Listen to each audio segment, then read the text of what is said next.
ప్రతిపక్షాల విమర్శలు ఎలా ఉన్నా మూసీపై ముందడుగే తమ ప్రాధాన్యం అంటోంది తెలంగాణ ప్రభుత్వం. మూసీ పునరుజ్జీవనానికి మెగా ప్లాన్ సిద్ధం చేసింది. మూసీ వరదల 100 ఏళ్ల రికార్డులు బయటికి తీసి మరీ కొత్త డిజైన్లను సిద్ధం చేస్తోంది. అతి త్వరలోనే తొలి దశ పనులు మొదలు పెట్టబోతోంది. ఇంతకీ మూసీ మ్యాపింగ్ ఎలా ఉండబోతోంది, నిధులు ఎక్కడి నుంచి వస్తున్నాయి, ఈ మెగా ప్రాజెక్ట్ ప్రత్యేకతలేంటి చూద్దాం.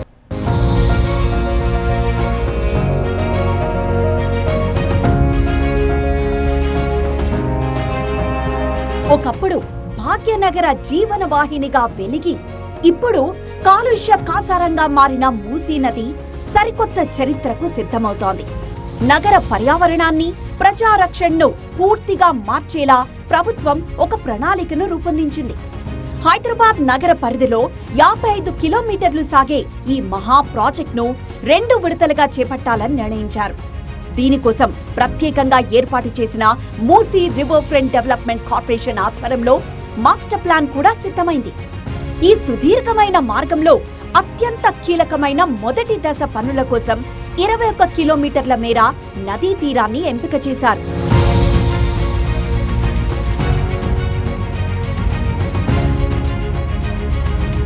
ఈ తొలి దశ పనులను 2 ప్రధాన మార్గాలుగా విభజించి పనులను వేగవంతం చేయనున్నారు. అందులో మొదటి రూట్ హిమాయత్ సాగర్ రిజర్వాయర్ నుంచి ప్రారంభమై 9.5 కిలోమీటర్లు సాగుతూ బాపుఘాట్ వద్ద ముగుస్తుంది. అలాగే రెండవ రూట్ గండిపేట దగ్గరున్న ఉస్మాన్ సాగర్ నుంచి మొదలై దాదాపు 12 కిలోమీటర్లు సాగి తిరిగి బాపుఘాట్ వద్దే కలుస్తుంది. ఇలా 2 జంట జలాశయాల నుంచి వచ్చే ప్రవాహాలను బాపుఘాట్ వద్ద క్రమబద్ధీకరిస్తూ తొలి దశ పనులకు అంకురార్పణ చేయనున్నారు.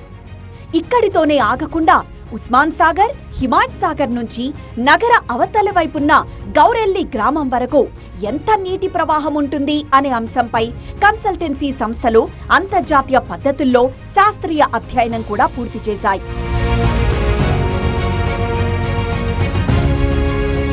గత 100 ఏళ్ల వరద రికార్డులను పరిశీలించిన రూర్కీలోని నేషనల్ ఇన్స్టిట్యూట్ ఆఫ్ హైడ్రాలజీ సంస్థ తెలంగాణ ప్రభుత్వానికి కీలక సిఫార్సులు చేసింది.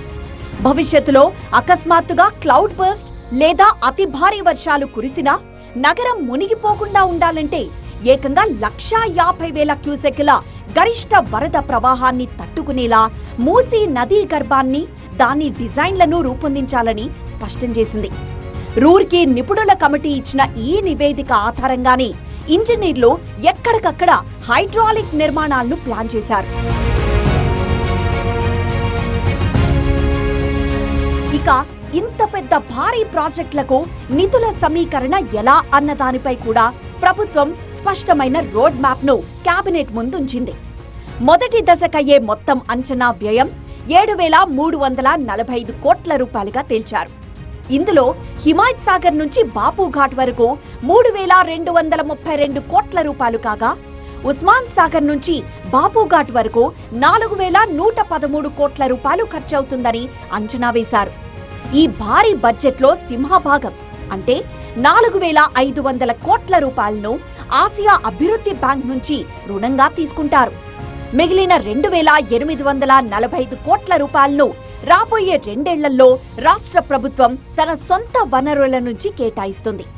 ఒకవేళ బడ్జెట్పై భారం పడితే మూసీ అభివృద్ధి సంస్థ పరిధిలో ఉన్న ప్రభుత్వ భూములను అమ్మి ఈ నిధులను సమకూర్చుకోవాలని, లేదంటే ప్రభుత్వమే నేరుగా భరించాలని నిర్ణయించారు.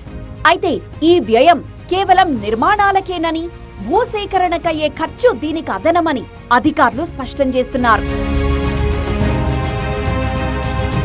ఈ పనులన్నింటినీ అత్యంత పారదర్శకంగా, వేగంగా పూర్తి చేయడం కోసం ఇంజనీరింగ్, ప్రొక్యూర్మెంట్ అండ్ కన్స్ట్రక్షన్ పద్ధతిలో టెండర్లు పిలవాలని ప్రభుత్వం నిర్ణయించింది.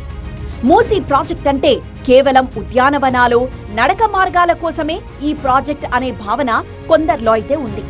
అయితే నగర మురుగునీరు నదిలోకి చేరకుండా అడ్డుకోవడం, ప్రవాహ మార్గంలోని ఆక్రమణలను తొలగించడం, నదీ తీరాలను పర్యావరణహితంగా మార్చడమే దీని అసలు లక్ష్యమంటోంది ప్రభుత్వం. వారసత్వ కట్టడాలను కాపాడుకుంటూనే నదిలో జలవిహారం, పర్యాటక రంగం కూడా డెవలప్ చేయనున్నారు.